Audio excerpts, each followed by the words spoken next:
We've seen how rock cocaine can destroy lives, and we've seen the cost to our community.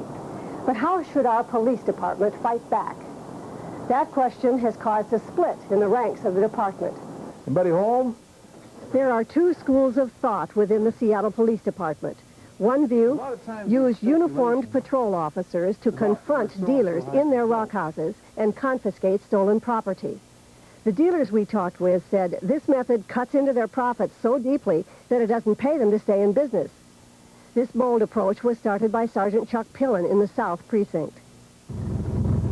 The other view is for the narcotics squad to borrow police officers from the beats, put them in plain clothes, and let them make undercover drug buys at rock houses.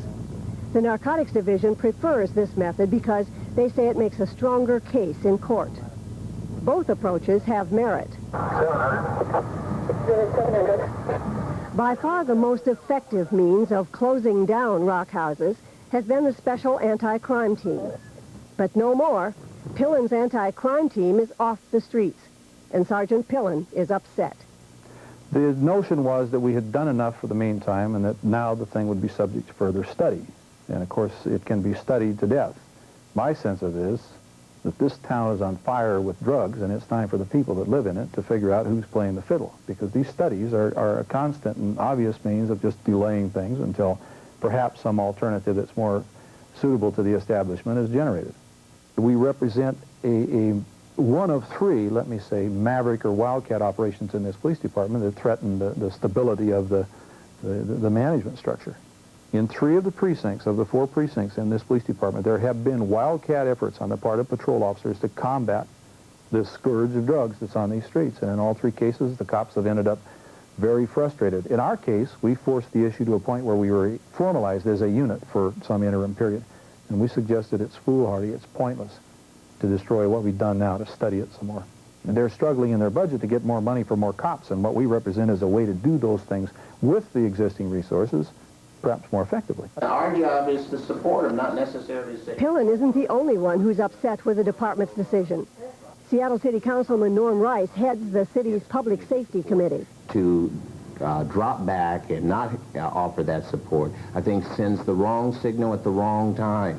We've got something good going, and the last thing we need to do is to break up that momentum and the esprit de corps that's created by the teams that are working and their relationship with the community. We had the street unit. Seattle Police Chief Patrick FITZSIMONS is taking a lot of heat for the decision to put the anti-crime team idea on hold. The chief says he wants to make sure that Pillon's methods are well within the law. Now, if we're using a new innovative tactic, I said in my letter of April that we encourage that kind of thing, and that I have no problem with it. But what I want done with that is I want the tactics spelled out, and in those situations I want to have criteria for that kind of action. I want to have the blessing of our city attorney and prosecutor, and I want to know that we're not doing anything illegal. The issue of legality of our tactics was raised in a full staff meeting of the South Precinct in February this year. Mr. Treadwell was there and examined them for a period of time, probably over an hour, and gave indicators of what he thought was proper, what perhaps needed refining and like that. Fred Treadwell is the legal expert for the Seattle Police Department. This exchange was witnessed earlier this week by city council members during a meeting of the council's Public Safety Committee. Norm Rice brought the feuding police together before his committee to find out how Chief FITZSIMONS intends to fight rock houses.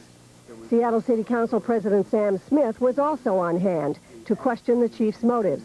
From the way I hear it from you, it sounds almost like a problem of paperwork, and I'm wondering if that is a problem, if it's a problem of who and what unit gets the credit.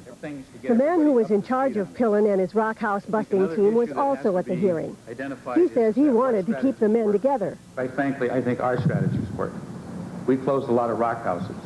We don't have blatant criminals. We don't have criminals out there lifting up the trunks of their cars and wheeling and dealing out of the Safeway lot at Rainier and Genesee. I think we got them on the run, and I think it works. So laws against possession of rock or crack haven't caught up with the practice of this deadly new art. And it's hard to catch the crooks with the evidence on them when it's so easy to get rid of it quickly.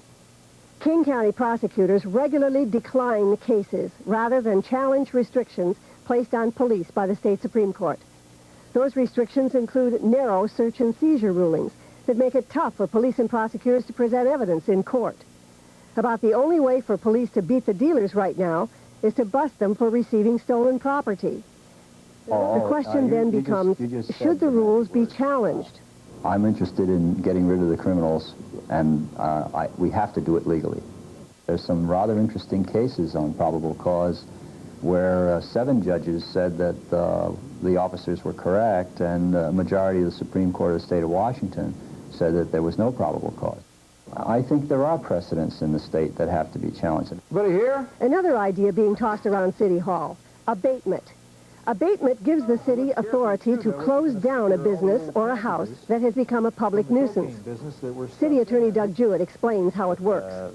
The way in which the public nuisance law can be used, particularly as it was amended, is if you have situations where homes are being used repeatedly for drug sales, such as in a rock house situation, and you reach a level of frustration that the criminal justice system, because of their either thwarting searches and seizures with barricading, or because of the long period of time it takes to sometimes criminally prosecute, it gives an opportunity in situations where there is repeat criminal activity at an establishment to go against the building itself.